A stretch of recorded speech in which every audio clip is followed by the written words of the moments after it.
Welcome, my lords, to the Well-Earned Comforts podcast. I'm Sam. And I'm Seth.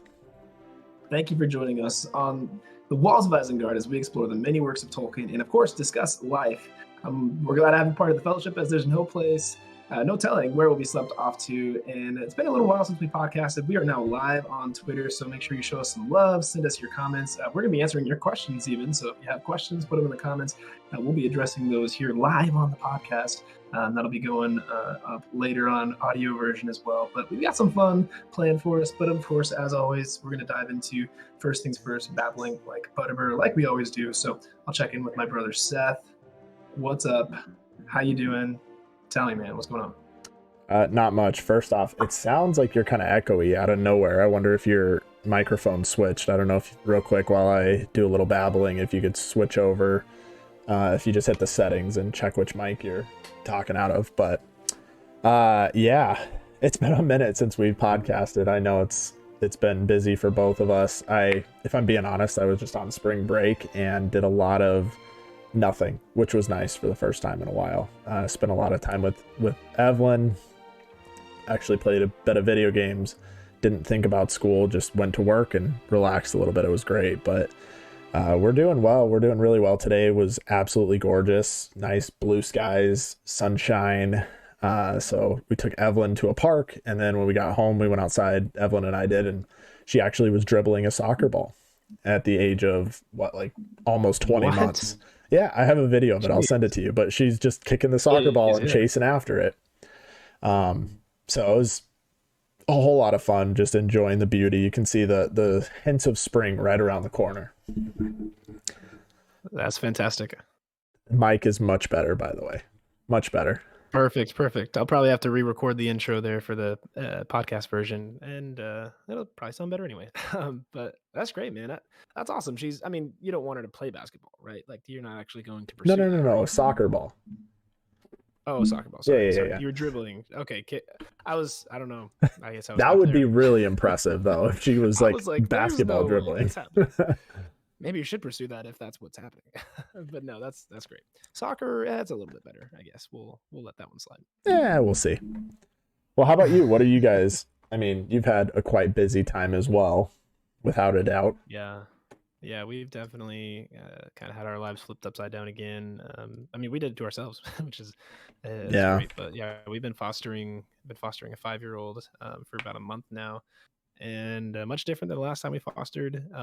We had a 15-year-old then, but this little guy, he's a lot of fun. He's super sweet.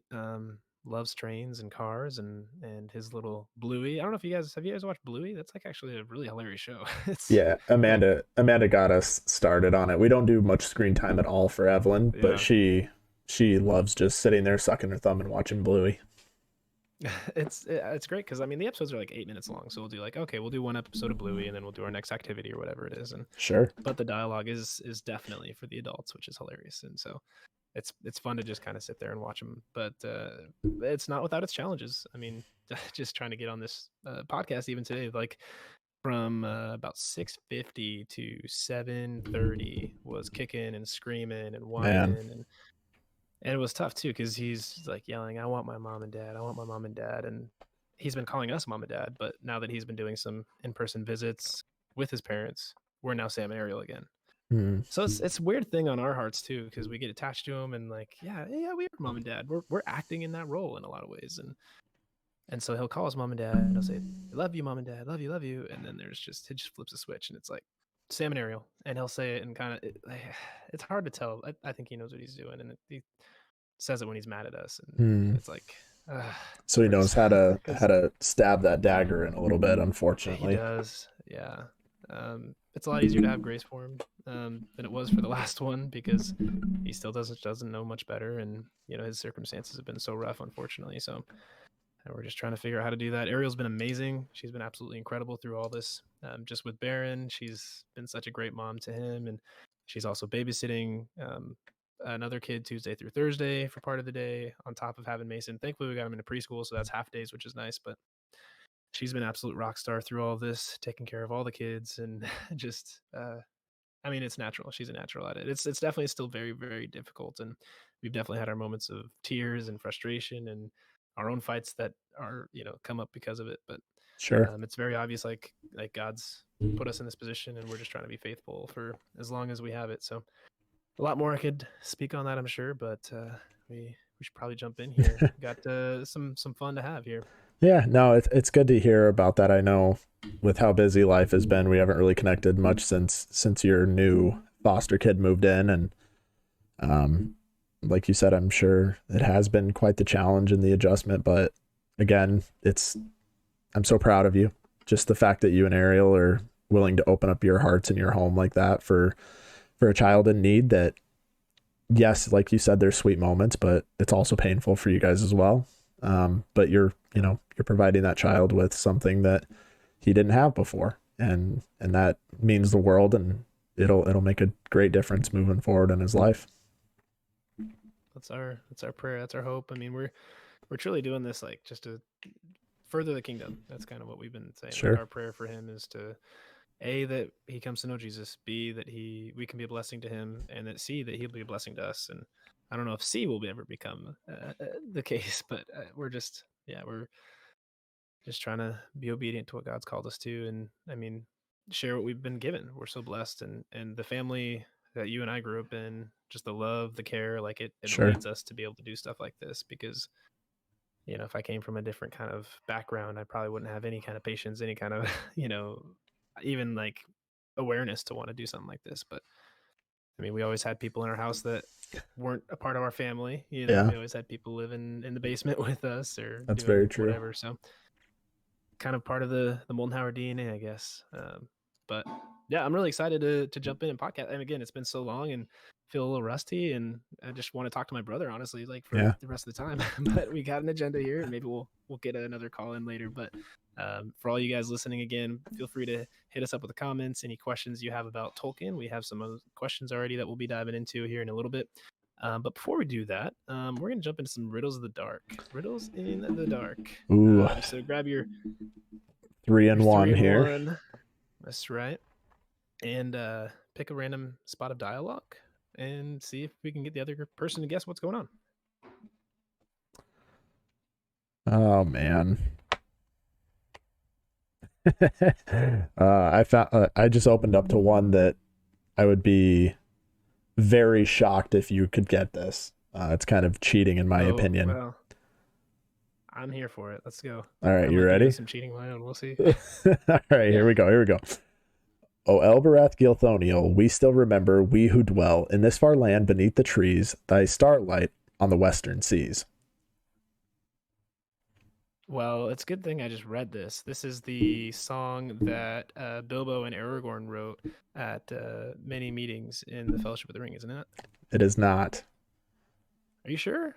I'm positive. I'm reading it right here. I promise you. I just read this, and he talks about... maybe not. You're not far off, but you're kind of far off. Okay. Well, that doesn't... That you're like an elf. You're speaking in riddles. You don't give it a yes or a no. All right, let me just say, the song ended. These are high elves. They spoke the name of Elbereth. So is that from, I guess, maybe the elves in the wood elves that the hobbits run into in the Fellowship with, I forget the guy's name. Like when Frodo and Sam run into him in the woods and Frodo starts talking to him, Sam falls asleep. That is correct. Is that the spot? Yes, it is. It's so it's Frodo listening to it. He says, "These are high elves. They spoke the name of Elbereth," said Frodo in amazement.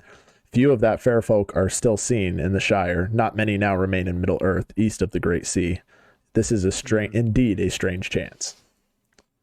What's that elf's name again? I forgot. Gildor. Gildor. Okay. What I really like, and I'm just going to read a little excerpt here just because I can. This is such a little lore dump in this little introduction. He says, I am Gildor," answered their leader, the elf who had first hailed him. "Gildor and Glorian of the house of Fenrod." Wow.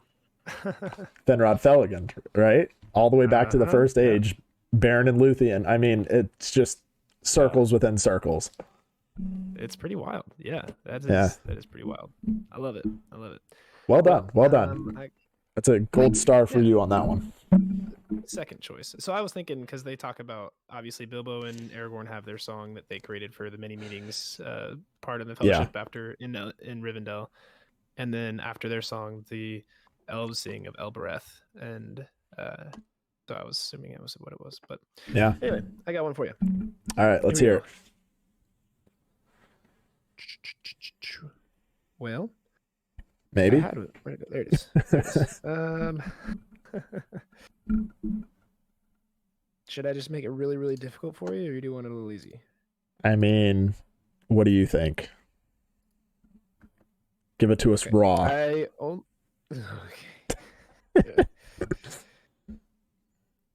I seem to have got right to the other side of the Misty Mountains, right on the edge of the land beyond. I only hope to goodness they are not still back in the power of the goblins. You're sure this is Lord of the Rings and not The Hobbit? I never said that. Yeah, exactly. That's got to be Gandalf in The Hobbit, right? Gandalf speaking in The Hobbit. No. It is The Hobbit, though, isn't it? Yeah. It's not Gandalf. Yeah, that's a curveball. Say it one more time. Good heavens, he exclaimed. I seem to have got right to the other side of the Misty Mountains, right to the edge of the land beyond. I only hope to goodness they are not still back in the power of the goblins. I skipped a line because it was very obvious. I was going to say, that's got to be Bilbo when he gets he finds his way out of the Misty Mountains. Yeah. Okay. First page of Out of the Frying Pan and Into the Fire. Out of the Frying Pan. Is that what the part that you skipped? No, it was, it mentioned where could Gandalf be? Gandalf wasn't there with them. So. That's a little bit of a curveball. I really don't know The Hobbit all that well. It's one that I'll read every now and then, but I listen to Lord of the Rings probably twice a year all the way through. Yeah. It's definitely one I'm going to be reading to Bear and maybe to our foster son too. I don't know, but yeah, he's not, and he doesn't sit still very long. I believe that he's 5. Severe ADHD and sure. 5. But well, very good. That was some fun Riddles in the Dark. Yeah, it's a good one. A little bit. Well, we have some tidings from the fellowship. So for those of you listening, if you are live on X, which it looks like we've got 27 people watching right now. So yeah, about awesome. That, I'm pretty sure that they're all bots. I've live streamed Call of Duty a few times, and the viewership just kind of slowly climbs, but it never ebbs and flows. And nobody ever interacts in the chat. So yeah, it looks cool that there's 26 people. I'm pretty sure they're all bots, but regardless, we can pretend that we're talking to 26 people live, right? Sure, why not? What's up, guys? How you doing? I get that though. Nobody really wants to watch you play Call of Duty. So yeah, that's fair. That's fair. Just kidding. But this is the part of the podcast where we check in with our listeners. We have people that email us, they text us, they message us on Instagram or Twitter or Facebook or anything else like that. And we just read their thoughts on the podcast. And so we actually have 2 tidings of the fellowship that we're going to talk about, and then a discussion question that was brought up by another one of our listeners that we'll get into. But I'll let Seth start. We have a letter from our good friend Andrew, who we haven't heard from in a little while. And he'll say why in his letter, but I'll let Seth go ahead and read that out. Yeah, so like Sam mentioned, this is from Andrew, one of our good friends that is listening to the podcast. He has a lot of catching up to do in this email, but that's perfect. He says, "I've enjoyed these episodes up to date again." So he finally got caught up. Life with 2 kids is tricky and busy. Free and fun time is harder to come by, and Sam can attest to that. I need a longer drive to work to listen to more podcasts. Thank you for doing the Children of Hurin. He said he just finished it. It was a delight to go through it all with you two. Here are a few thoughts on the last few history episodes. He says the episode we did on Legolas and Gimli. I like how this relationship is like 2 seeds on a stone and destined to die off and continue in dislike of each other. As it goes on, they are shown more than their culture. They are shown more than their cultural thinking. They banded together for a common goal, and they become and see so much more of one another. The 3 hunters group was a growing point for all 3 of them. Their common goal, which had succeeded, had nothing to do with race. And that's an excellent point. It's interesting that he says a growing point for all 3 of them. I think that's a very interesting observation that I don't think we even really touched on, but It really established Not a lot, yeah. Aragorn as the leader, and it really, brought Legolas and Gimli together through that turmoil and tumultuousness of the chase to really become best friends. Absolutely. And then he goes on to the Fingolfin versus Morgoth episode that we did. He said, "This is an epic and sad event, an event that needed to happen. Something the characters in real time did not understand the weight of the outcome, although they were hoping for victory. Thanks for digging in and making a great episode." Yeah. So yeah, again, another very excellent observation in that this had to happen for, the Battle of Unnumbered Tears to take place later, and then eventually, the War of Wrath with the help of the Valar coming in to take out Morgoth. But yeah, they didn't know at the time how significant it would be. And then onto our Mirror of Galadriel. Like we said, he's got a lot of catching up to do, and it's fun to read these here. He's the Mirror of Galadriel. He says, "This chapter is much bigger than the story lets on to me. Is Galadriel being selfish? Is she just trying to get some insight from the Dark Lord? Is the ring calling to her? Is Frodo seeing this as a way to help?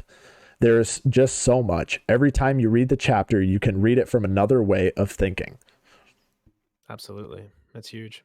Yeah, and I think Sam and I kind of touched on some of those questions, but he brings up even other questions as well, and it's definitely an episode and just a chapter in the book that gets your mind, really focused in. And then lastly from him as well, he has the Treebeard episode. He's talking about that. He said, "I have never sat down and thought about all his travels and how much distance he has covered. Merry and Pippin sure had a great tale to tell Frodo and Sam. Maybe they even talked about it over drinks at the Green Dragon at some point." Man, could you imagine like the stories that they had? Yeah. Man. Well, I kind of feel like as much as like Frodo and Sam are like obviously the main characters, Frodo was the ring bearer and all that, I feel like their stories are not as cool as what Merry and Pippin would be able to share. I mean, obviously fighting a giant spider, that might take the cake, right? That might be I don't know. coolest, Merry stabbed the Witch King. Like, yeah, that's true. But they'd already interacted with the Witch King in a way. yeah, Not in the same vein, but I don't know. Giant spider.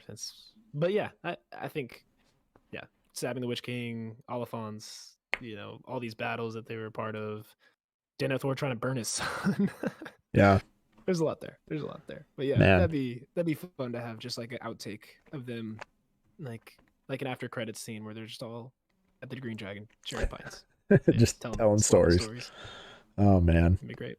That would be. So then we also oh, sorry. I was just going to transition the same way you were. We also we always make the joke, "Thanks, Mom." But our parents are avid listeners, and we love you guys. Thank you for listening, Mom. She actually put out a couple of paragraphs here that Sam's going to have to get through with some interesting observations. So I'll let Sam take it away from our mom here. Yeah, she sent us in a really good message here. She actually emailed it to our WEC email, which was great. She didn't go through the more personal chain of text or anything like that. But she did roast me as well. Like, side note, she roasted me for not getting the Riddles in the Dark of this one. It was the Houses of Healing. One that you had brought up, and I just I missed it probably like 6 or 7 times. You gave me different clues, and I just could not figure it out. So she roasted me on that. But she was specifically talking about the Treebeard podcast here, and she says, I'm intrigued by Tolkien and Paolini, that's Christopher Paolini, who wrote the Inheritance Cycle, and the use of names being sacred. She said, it also seems like something in the Native American culture about a sacred or a secret name. I have an experience around this that I still do not know how to process. Sometimes in life we have spiritual experiences that we never fully understand, but that we feel we should hold on to. Life for me these days is a whirlwind, service to the students, she's a teacher, and earning my master's degree in literacy, and mostly it's just survival. I feel like I have little time for spiritual pursuit. Thankfully, I believe I'm a spiritual being, and my pursuit, lack thereof, does not define the reality of its existence. All that to say that I want to share a very personal experience with you in the relationship to names, because she's referencing our podcast where we talked about how Treebeard has the longest name in the world, and he's like, I don't know how to say it in your tongue, but he gives part of it, and it's just really long. His name's always growing. Yeah. His Yep. name's always growing, and it's part of his story, and so that's what my mom's referring to here. But she has her own little story here. She says, many years ago, I was on a girls' weekend with a best friend. She was in a deep place in her experience with God, and her stories made me feel such a longing to have spiritual experiences that she told me about. It was an ache. I too was experiencing God in a new way in that season, but she seemed to understand it more, hear more, experience more. That night, after talking of this sort of thing long into the evening, I had a dream. I dreamed Jesus came and stood at the end of each of our beds. In his hand, he had a stone. What's a little confusing is that I think it was pink. Okay. Anyway, he Doesn't had these surprise me. stones, and right, yeah, no, checks out. Checks out. That's where, yeah, her own subconscious played a little bit in there. But he said that a special name was written on each stone, and that we would not know what it was until we were done with our sojourn here. He said that we both had pink, tender hearts that longed for him, and that he saw us in the same, both tender hearts that were focused on him. I don't know that in my dream he actually used words for any of that. He just stood there with these stones in the hands, and I understood all of that without him speaking. When I woke, I thought of the verse in Revelation. I had never studied it, but it reminded me of the scripture that talks about a white stone with a name no one else gets to know. And she's quoting the verse here. To him who overcomes, I will give some of the hidden manna to eat, and I will give him a white stone, and on the stone a new name written, which no one knows except him who receives it. Revelations 2:17. Interesting stuff. So many books and cultures elevate a name in its story. Reminded me of this. Love you guys, Mom. Thanks, Mom. Yeah, that's very No, deep. but that's incredibly deep and very, very true. I just recently read this and was kind of thinking that I was kind of combining those two worlds and wondering too, like, I wonder what name we've got. What does God got for me? Because it's a story, it's a soul, it's deeper than we think. But yeah. Sure. No, those are very interesting observations and connections that she's making. You can always kind of just rely on Mom to make those deep connections, especially when it comes to things like this. So it's very much appreciated. Thanks, Mom. Love you. Yeah. Yeah, especially, and Mom, I'm proud of you, especially in all this time and the hard work you're putting in. Of course. You're working crazy hours and you're almost done with your master's, which is incredible. Proud of you, Mom. I'm Keep jealous, going. but Stay strong. proud of her as well. Your time will come. I feel it's crazy. Like, I just finished my bachelor's. Steven's working on this crazy certification that's got him working, crazy hours. You're doing school on top of crazy hours. Mom's doing school on top of crazy hours. Busy season of life. Okay, well, since y'all are doing something crazy, I got to do something crazy. So that's why we foster her. So just kidding. That's not why, but it just feels like we all have to be doing something crazy. Sarah's going crazy with her like nonprofit. I mean, well, not her family going crazy. Nothing new there. But nothing new there. Let's jump into the meat and potatoes of the podcast. I was trying to find my potato shirt. I couldn't find it. But I wore it to church because I had to host, and we got a decent size congregation. There's about 800 people per service, and nice. Only like 3 people came up to me afterwards and were like, "Hey, I know what that is." Hey. Other people were like, "Wait, you?" Pretty much. Hey, like, yeah, it was like one of those like. But some other people are like, "So you just like really like potatoes, or what?" I was like, "Yeah." Yeah, You're I just really like potatoes. Let me culture you. I wanted you to know that. Have a seat. This will take approximately 12 and a half hours. Unabridged version. There we go. Oh boy. All right. So Sam and I thought we'd have some fun because, like we mentioned at the beginning of this podcast, is we really have not had a whole lot of time to plan and get a good document in here prepped and ready to go. So we're still hoping to do the Houses of Healing chapter, kind of a deep dive on that coming up. But we thought it would be fun to do some tier lists, especially since now we are live on X as well as have a video portion. These tier lists make more sense for sure. So I apologize to all you audio listeners. We'll try to do our best to explain this as we go. However, it can be a little difficult, but we've got 3 tier lists that we're going to jump in. So let me switch this up. I got to share my screen with Sam. Hold on here. Got to pull all this stuff up. There it is. Sharing my screen with Sam. While you're doing that, I saw the release date for The War of the Rohirrim coming out in December. I think it's December 13th of this year. Which I'm actually kind of excited about. It's like supposed to be like an anime style, right? Going all the way back to Helm Hammerhand, and supposedly the person who played Eowyn is going to be a voice, kind of overview of voice on that. And yeah, it looks really cool. I'm Isn't Fran Walsh and Philippa Boyan's involved with it too, to some extent? Yeah. I'm pretty sure they are. Which gives me hope a lot more so than any of the stuff that we have up on the screen now. You must never trust a hope. It has forsaken these lands. All right. So, Sam, can you see my screen here? Oh yeah, I gotta turn on like non video screens. Hold on. Oh please. Oh gosh, what's happening? There we go. Yep, got it. All right, perfect. So this first one, it's ranking the Rings of Power's character. On this tier list, I adjusted the names up here for. I came up with these. I think there was the generic like S, A, B, C, D tiers. I switched it to poo, even worse poo, 100% poo, Mumakil poo, and then irrelevant poo. So these are all Rings of Power characters. Sam, I'll just take this one, assuming you don't have any gripes. But let me just start us off here. This one will go by pretty quickly. Yeah. We're almost done. I know this one. It's pretty quick. Don't worry about it. We're just tossing these guys all in here. I think this is the most accurate. Wait. What's up? Sister. Which one is she? Isildur's sister. Is this her? She's the last one. No. Oh, see, I don't even know. Is it this one? It's this one. Yeah. No, I'm just kidding. She could be Mumakil poo. I mean, there you go. Yeah. I think this has to be the most fair Rings of Power tier list, right?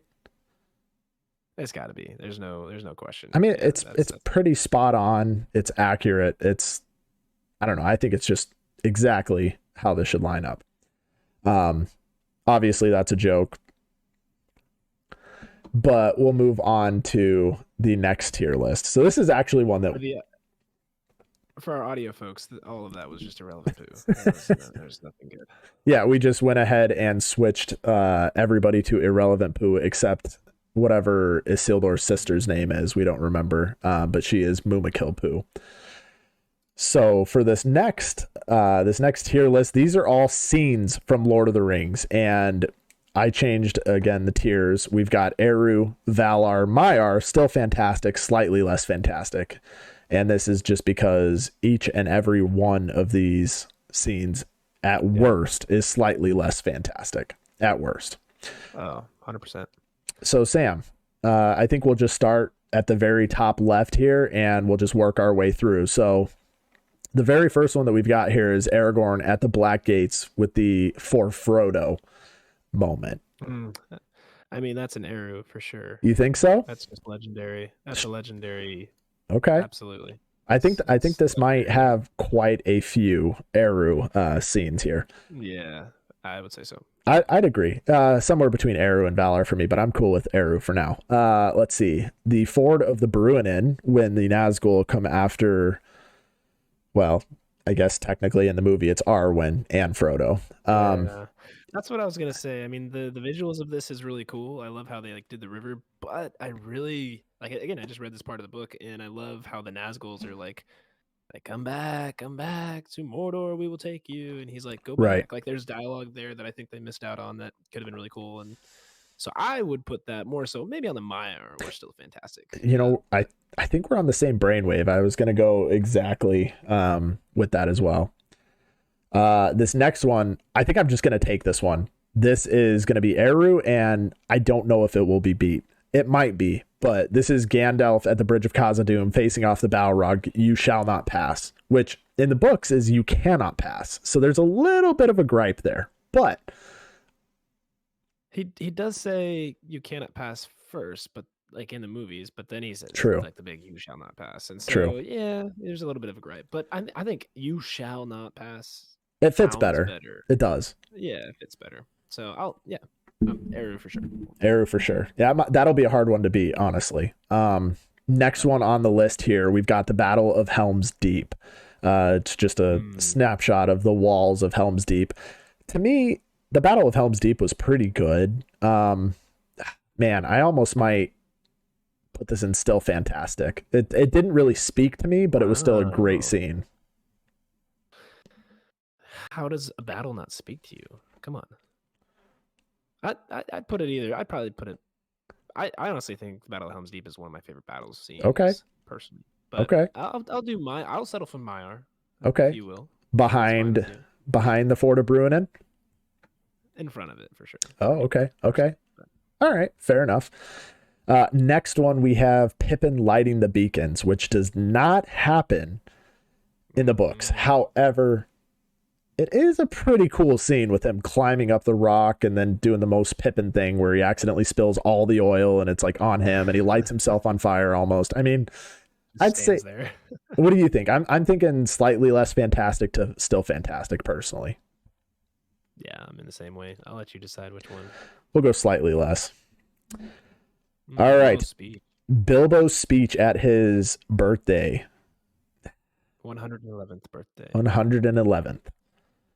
That's gotta be Maiar level right behind Fort of Bruinen in my book. For now. Put it there. That sounds good. Yeah. Okay. He delivers the speech well, especially I know half as well of you, half as well as I should like, and I like less than half of you, half as well as you deserve. And then everybody just really well. What? I'm going now. Goodbye.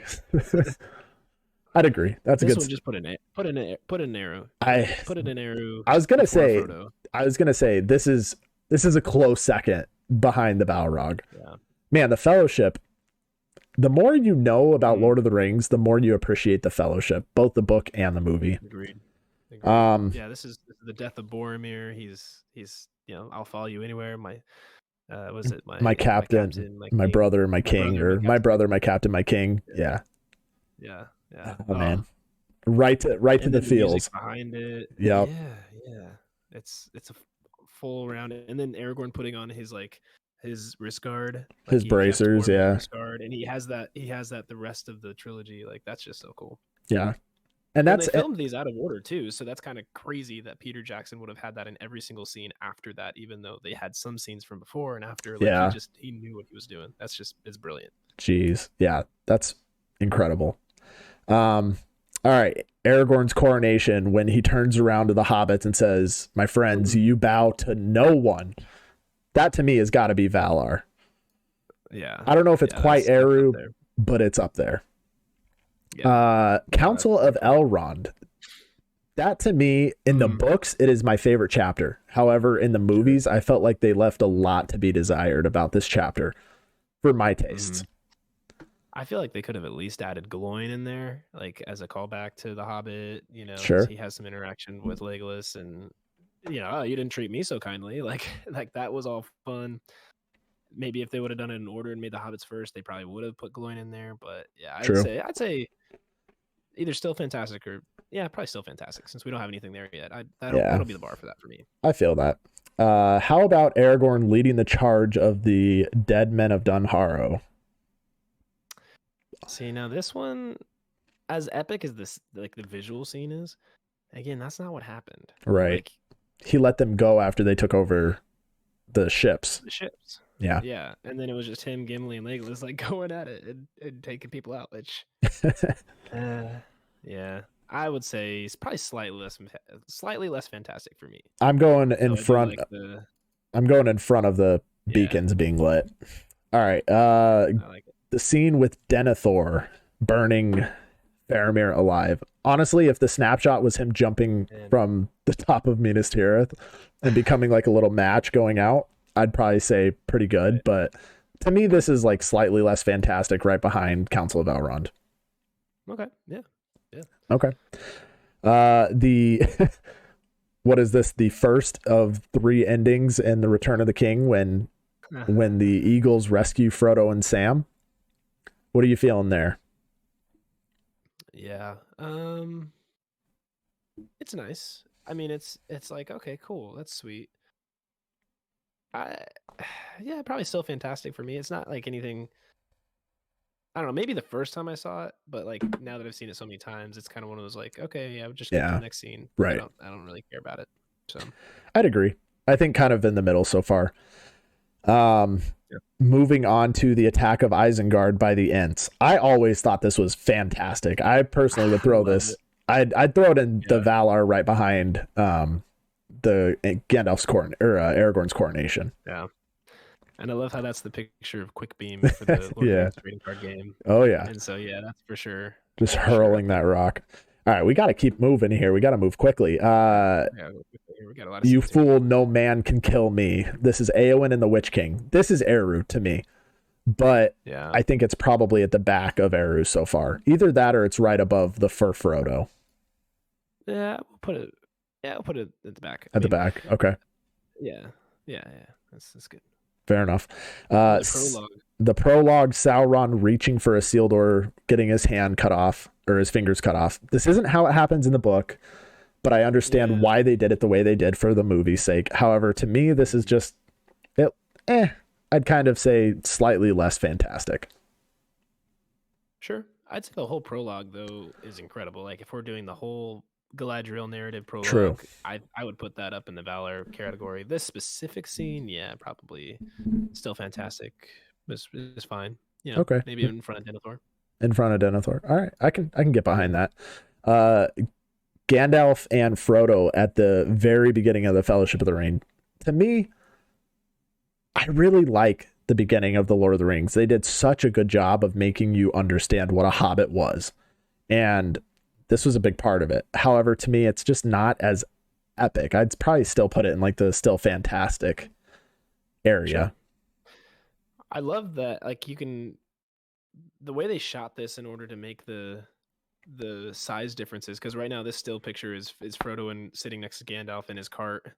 And the way that they did this, if you watch the behind the scenes, like they're not next to each other. Like they're doing a depth perception trick, optimal illusion, where they're like behind you, like Frodo's way behind Gandalf. So even though they're like talking and they're interacting like this, on the close-ups, they're next to each other, obviously, but like from the long shot, like they're interacting with each other, but really they're not next to each other. And so I'd say like the thought process of the scene and like the creation from just like a cinematography standpoint, it's up there in like Valar for me. But just like the scene itself as you're watching it is like still fantastic. Yeah. Or slightly less fantastic. I mean, yeah, the scene doesn't have a whole lot to it, but just the fact of how much thought went into making the scene so good, like so real.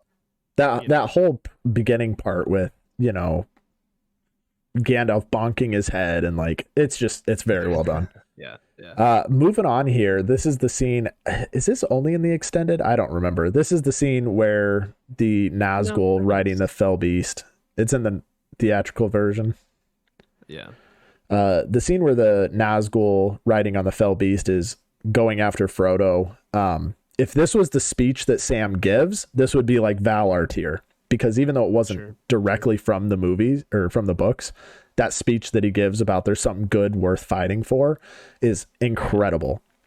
However, this little scene to me is slightly less fantastic. It doesn't really move the needle. It doesn't, I don't know. To me, I'd put it at the very bottom so far.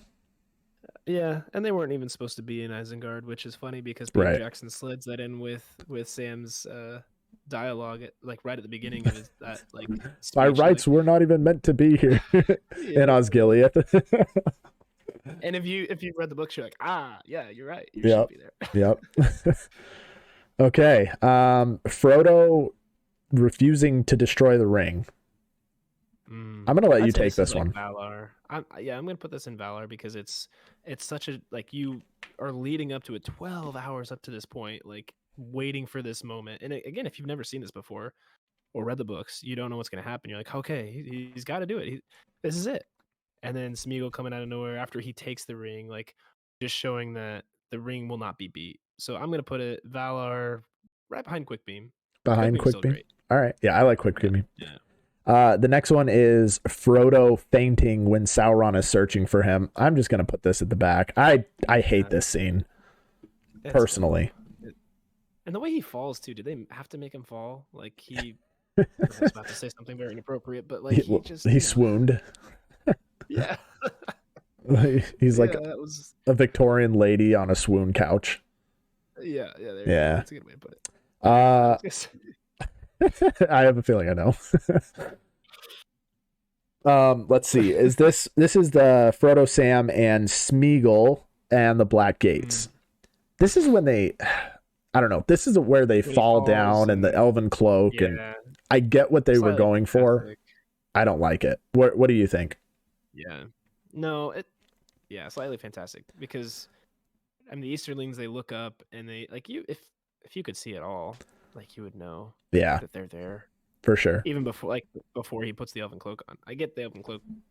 Like I liked how they made it look like a rock, and like that was really cool. But yeah, the whole scene itself, you're just like, meh. Yeah. Not great. All right, we've got some really good ones coming up here. Gandalf casting Sauron out of Theoden. What do you think? Poison Sauron as poison is Drawn from a wound. I release you. Put that in Maiar for me, probably in front of Bilbo's speech behind Foreign of Bruin. Really? Okay. Yeah, I think that's a really wholesome moment, like especially when Awen's like running up and Aragorn like holds her back and tells her to wait, like watch something really good is about to happen. It doesn't look like it, but something really good is about to happen.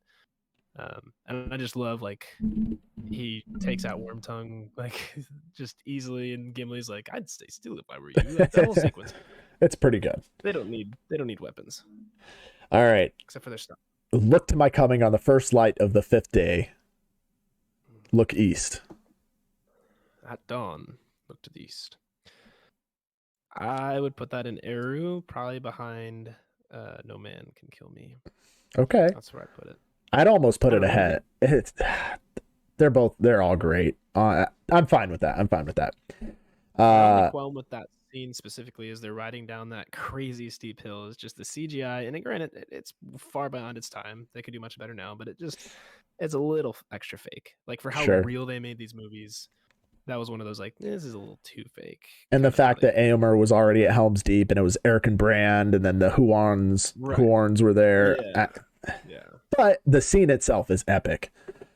Yeah, for sure. The music. Okay.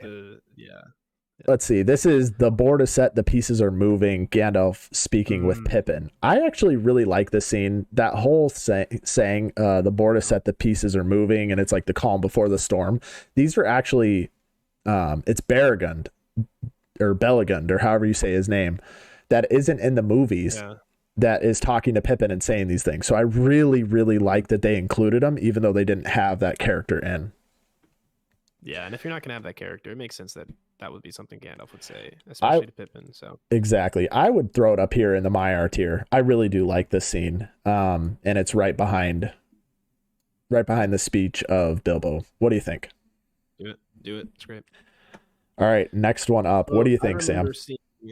I remember seeing this scene. This is Gandalf coming back to the Three Hunters in Fangorn Forest. I remember seeing this scene.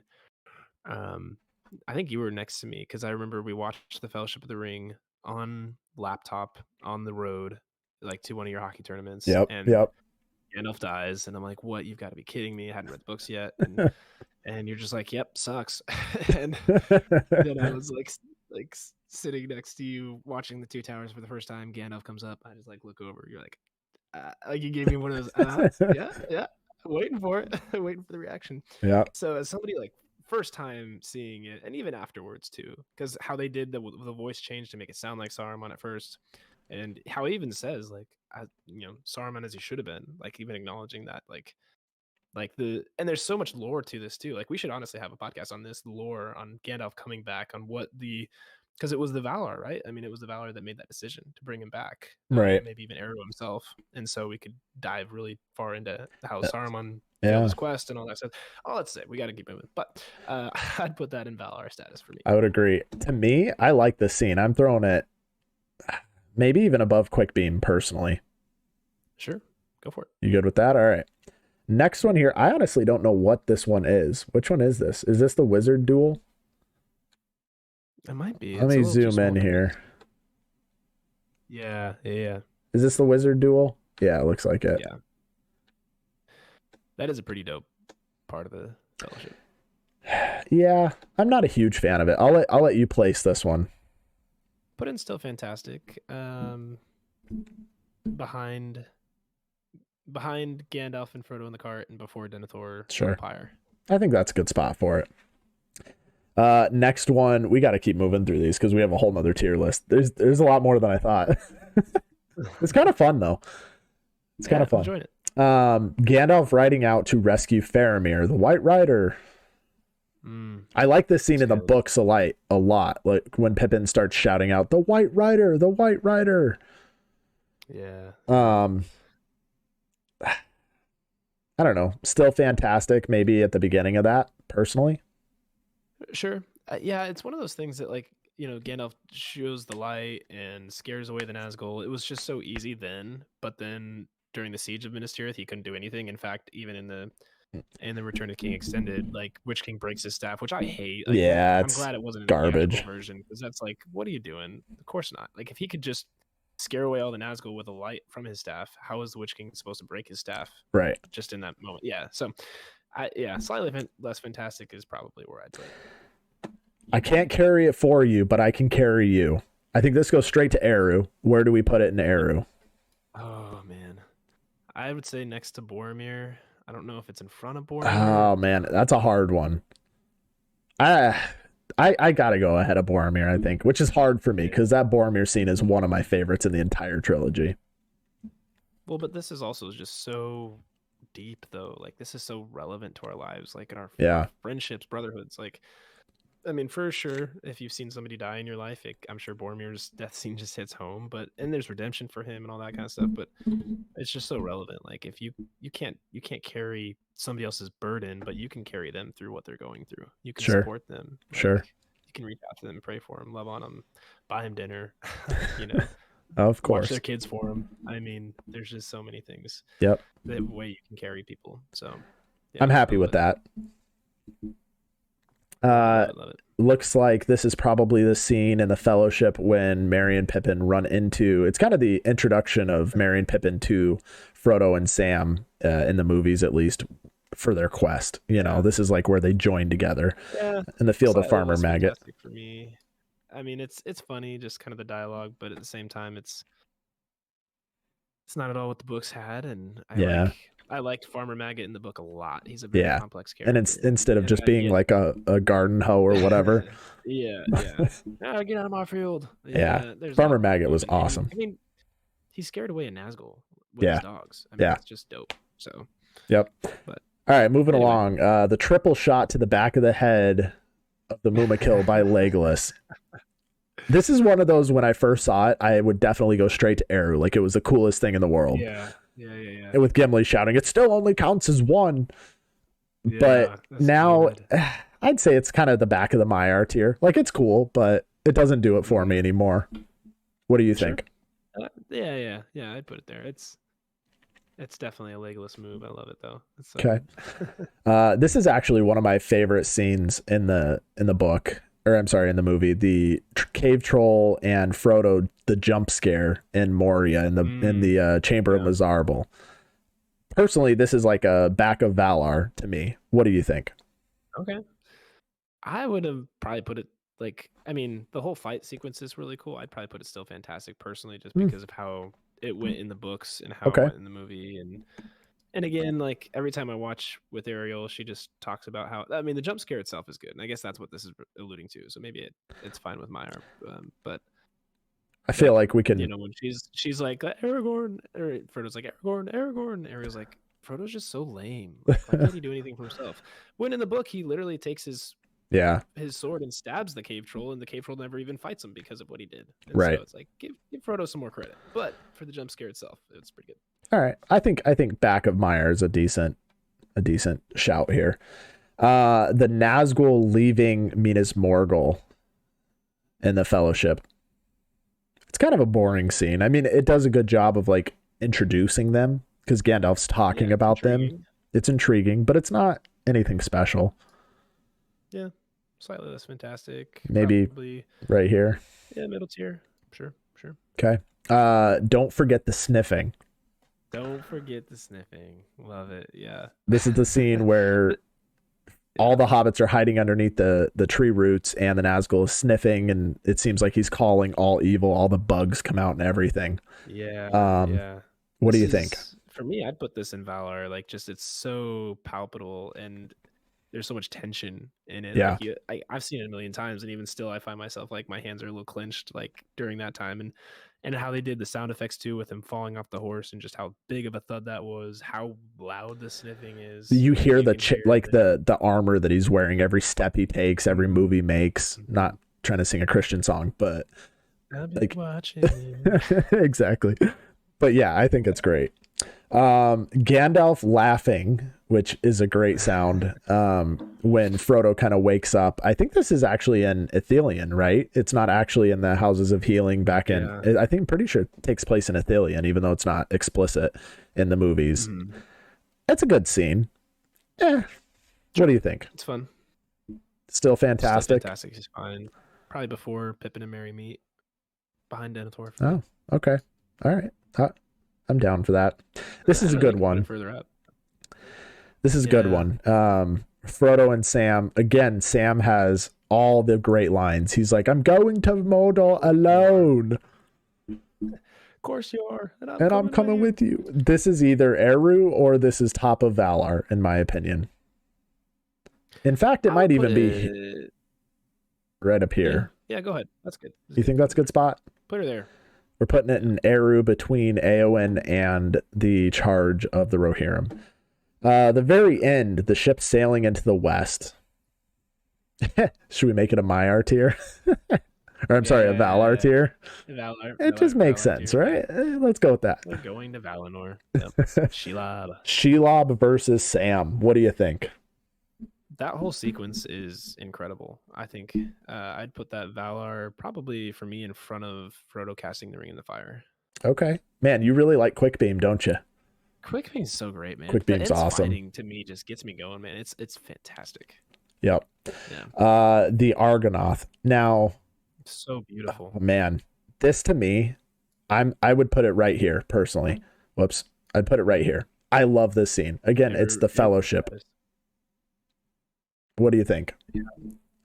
I'm good with that. I think I love how this scene does as well as it can to attribute what the book describes this in, especially like Aragorn, like how the hobbits saw him as more kingly as he stood, like as he sat up next to these statues, like they saw Aragorn in a different light. It was no longer Strider the Woodsman. It was like this king of old that they've seen.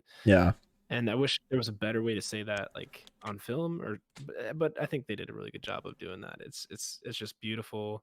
They should really show the reverence of it, and I think Arrow for sure. Perfect. Arise, arise, riders of Theoden! Fell deeds awake, fire and slaughter. Spear shall be shaken and shield be splintered on a sword. Day a red day ere the sun rises. Ride now, ride to Gondor. That was good. Well done. In a very good Tolkien voice too. I like that. That's first one. I mean, there's no better scene in the cinematic universe for me than that one right there. I am right there with you. I think everybody agrees. Man. And then if you go and watch the video with the cinematics overlaid by Tolkien actually reading it with the music in the background, bro, that's why I know that whole part. I read it or I listen to that multiple times a week, probably once a day. I'm just like, I need this. Oh man, sure. The best scene I've ever seen in my life. The battle between the wargs and the Rohirrim on their way to Helm's Deep. I enjoyed this one. I thought it was a good like in between as you're waiting for some action to happen, you know. Sure. So Maiar status. Put it wherever you want. Okay. Personally, I'd probably toss it right behind Bilbo. Nice. The Fellowship on Weathertop being attacked by the Nazgul.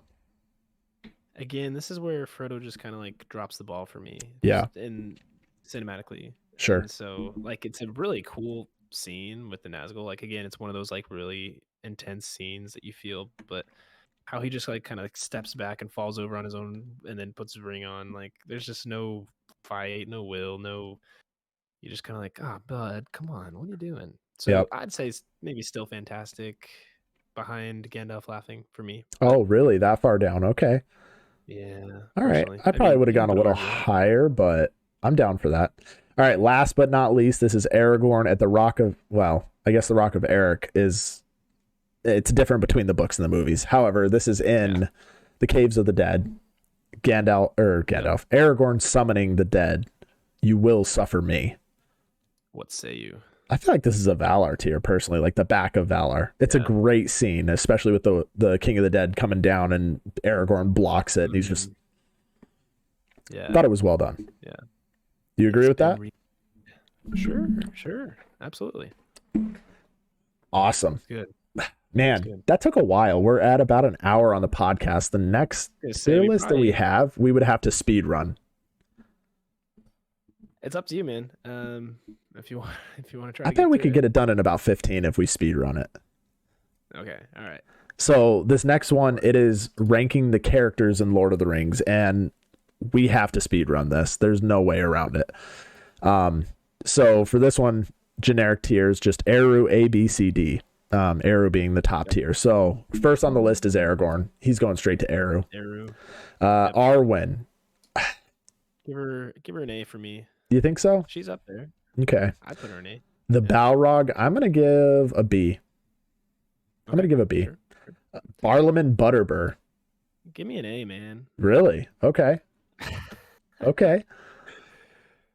Bilbo Baggins. This has got to be a B. Yeah. Bill the Pony. Right behind Aragorn. Eru status. Let's go, Bill. Let's go. Boromir. I don't like him in the movies all that much, but I still think he's probably a B. Top of B. Top of B. There you go. Brago, who isn't actually Aragorn's horse. Irrelevant. Sure. The Lord Celeborn. Celeborn, he exists. Yes, he does. D, man. He's a D. Yeah. A bad character in the movies. I feel like there's nothing to him. I didn't like the acting. Yeah. Deagle. Give me a C for Deagle. Give me a C. Denethor. Denethor's an A character for me. Denethor eating tomatoes or just normal? Is there any other Denethor? Denethor eating tomatoes, give him a D. Everything else, sure, A. Elrond. It's got to be an A as well in my book. Yeah. Right behind his daughter. Éomer. Eru. I love Éomer. He's Éowyn. I'd probably above or below. Yeah, I'd put her in front of Arwen personally. I think she's more involved. Yeah, I like her. Yeah. Faramir. If this was book Faramir, he'd be way at the top. Eru. But even in the movies, he's Eru. Who is that? This is supposed to be. I think this is supposed to be. It's one of the Bounders, right? Well, I think this is supposed to be the Gaffer. No, right? He's too young to be the Gaffer. Comes and talks to. Well, it's not a good. I don't know. I'm going D because we don't know. Anyway, we don't know. This is movie version. We're going Frodo. Movie version Frodo. C. Back of C behind Deagle. Galadriel, she is straight up here. Got to be above Éomer in my book. Yes. Is this Gambling or Hama? I always forget which one's which. The first one's Hama? No, sorry. The first one's Gambling. Gambling. Back of C. Or Hama, yeah. Yeah. Gandalf, obviously. Eru. Is he above or behind Bill? He's got more screen time. Put him above Bill. Above Bill? All right. I still don't think he's better than Aragorn, though. No. Gimli? Yeah, maybe right here. To me. Yeah, in front of Éomer. Okay. Smeagol. That might be the best. Might be the best. Above Aragorn? I mean, Andy Serkis is on fire. Yeah, that's a good point. We can move it around if we need to. Let's keep speed running. Shagrat. I like Shagrat. Yeah, I like him a lot. That's good. Gorbag. Yeah. Gothmog. Give him a C. Okay. Maybe top of C. He's all right. Sure. Yeah. He's fine. Grima. He's like a B character. Yeah, he's a B character to me. What is this guy? Gosh, what is his name? It's not Ugluk. It's it starts with an S, doesn't it? It's not Shagrat, no. I forget. Something like that though. This is the guy that tries to get the ring from Merry and Pippin. He's all right. Yeah. Maybe back a C. Sure, back C. Thorondor, Eagles. Lord of the Eagles. Book Thorondor, including The Hobbit. Give me an A. Okay. Lord of the Rings. Where are we going? A. In front of Barley. Barley. All right, I can get behind that. Haldir. Well, he wasn't at Helm's Deep. He is a pretty cool character in the book. Maybe top of C. Sure. This is the Gaffer. This is supposed to be Gaffer. This is the Gaffer. Yeah. Back of C, I don't know. He doesn't really do C's much. fine. What is this guy's Oh, name in the book? yeah. I forget. He does have a name. He does have a name, yeah. Doorkeeper at Bree. Yeah. Yeah. Forget it. But Maybe like top of D. Sure. Legolas. Put him a B in front Boromir for me. Okay. I can get behind that. Not a huge fan. Mary. Mary's got to be up here somewhere in Eru. I'd put him behind Gimli personally. Behind Gimli? Okay. I can get behind that. The Mouth of Sauron. I actually really like the Mouth of Sauron. They did a great job with him. Fantastic. They did so much work for him just to be in the extended cut, like the amount of makeup and like everything. What do you think about top of A? Sure. Sweet. Is this supposed to be Lobelia? No, this is Miss Proudfoot. Oh, is it? Yeah. What do you think? Back of D? Yeah. And then Mr. Proudfoot. Okay. In front of Mr. So they're not the Sackville Bagginses. No. Okay. Pippin has to be. Yeah. Pippin in my book is like up here. I love Pippin. Yeah. Okay. Sure. Bill. Yeah. Rosie Cotton. Bill is taking the spot. Rosie Cotton. She's a solid B character to me. Sure. Samwise Gamgee. I'd put him right behind Aragorn personally. Okay. I'm here for that. Sauron. Part of this is Christopher Lee doing such a good job as Sauron. Mm-hmm. He's got to be top of A or back of Eru. What do you think? Top of A is good. Okay. Sauron himself. To me, it's like a solid B. Is it pretty menacing? Sure. Probably, yeah, in front of the Balrog. That makes sense. Yeah. Shadowfax. I hope you didn't hear that. Didn't work. Good. I like Shadowfax, but back a B, maybe like right here. Behind Rosie. Okay, behind? Sure. We'll split the difference. Yeah. We'll go in the middle. There you go. This is Shagrat. Yeah. He's kind of lame in the movie. B? Yeah. You think B? Back of B? No, I said C, but okay. I mean, top of C. Yeah. Shelob. Shelob's got to be middle of A somewhere. Maybe even like between these two. Yeah. Shelob is pretty cool. For me, probably a C. Okay. Top of C, middle of C. Top of C, sure. Top of C. All right. The One Ring. This might be controversial, but it's got to be somewhere in here. I would be I'd probably put it like right here, personally. I'll put it next to Pippin. That's a terrible idea. You know what he would do with the ring? You make a good point. Can you imagine Pippin as the ring bearer? Oh, gosh. That's funny. All right, the Witch King of Angmar. Pretty strong character. Yeah. For me. Back of A? Behind Denethor? Yeah. And Barlaman? Well, okay, fine. In front of Barlaman. Okay, you really like Barlaman, don't you? I like Barlaman. That's great. True. Great. Theoden. Theoden's pretty good. He's great. He's maybe like. Scene really puts it up there for me. Which one? Yeah, behind Saruman's good. Yeah. Well, just the final scene. Yeah. Is this supposed to be Erkenbrand? Who's this? No, I think this is supposed to be Theodred. Oh, Theodred. Yeah.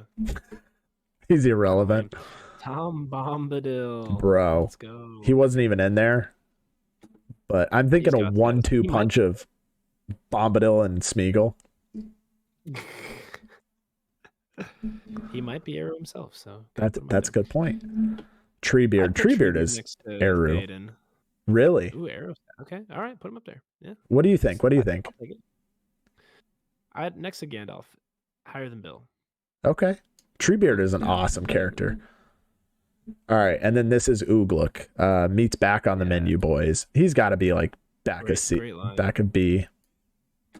Yeah, that's great. All right. Do we need to reorder anything in the Eru tier? I think that's the only one we'll look at too closely here.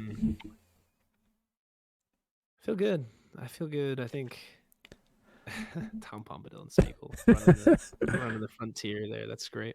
So no, I think that's good. in order for our Eru tier, which is the highest tier, excuse me, we've got Tom Bombadil at number 1, Smeagol / Gollum at number 2, Aragorn 3, Sam 4, Gandalf 5, Treebeard 6, Bill the Pony 7, the One Ring 8, Pippin 9, Galadriel 10, Gimli 11, Merry 12, Éomer 13, and Faramir 14. What do you think? It's a good list. I like it. I think that's a good list. All right, let me stop. That's the number of companions for the Hobbit, right? 14? Or was it 13? Yeah, no, it was 13, and then that's why they got Bilbo, so they weren't the unlucky number. Yeah. That's right. Yep. All right, let me stop sharing this with you, Sam, and we'll flip back over to the main screen here. So it looks like we have 58 bots watching us. The number just keeps going up. Well done. The number just keeps going up. I like it. Love that. Oh, man. All right, Sam.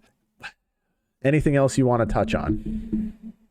Well, I think, again, we got kind of slammed there with those scenes. They're such good scenes, such good characters. Yeah. I did want to shout out Luke, who sent us a good text, our cousin Luke, who, asked about religion in Arda in the Lord of the Rings Legendarium. We don't really see it a whole lot. He mentioned like the creation story, and how it's very similar to like the creation story we see in Genesis, and yet it just kind of stops there as far as like the gods effect. Seems like Eru just kind of creates his stuff and then takes a step back, and other than like the worshiping of the Númenóreans of Eru, we don't see a whole lot of religious activity. And so he wanted us to kind of dive into that. We'll probably do that maybe next time. So if you're listening and you have your own thoughts of what kind of religions there might have been in Arda, or why you thought Tolkien maybe didn't go that route with some of his characters, some of his races, like men and elves and dwarves, and like send us some thoughts, and we can chew those together before our next podcast. But yeah, thanks for sending that out, Luke. We'll definitely get to it, and we'll probably have to spend some more time researching and thinking on that one. But yeah, it was a good question. Yeah, and then there was a quick comment from my friend on X, Fatherhood Reforged. He was saying, the nameless things in Moria, do it. Honestly, there's just not much about them. There's different theories. Some people say they were like devised by Morgoth.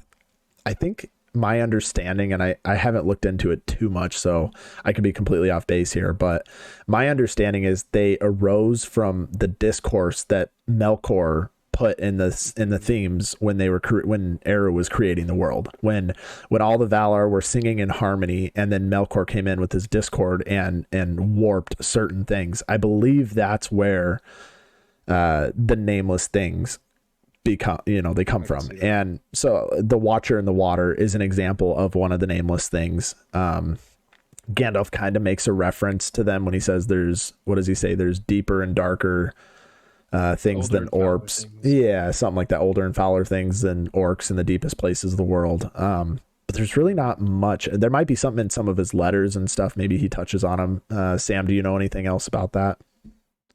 No, I was just gonna say, yeah, it's the Watcher in the Water is like the kind of the reference we get in the Lord of the Rings, specifically. But yeah, and for, I mean, if you don't know who that is, that's just like the tentacle like squid thing. Yeah. That was considered Durin's bane, right? I mean, or not Durin. Balin's bane. Sorry. Was it? Oh yeah, because the Watcher in the Water, or no, Balin was shot by an orc arrow when he went to go look in the Mirror, I believe. Maybe, yeah, maybe not. I don't know.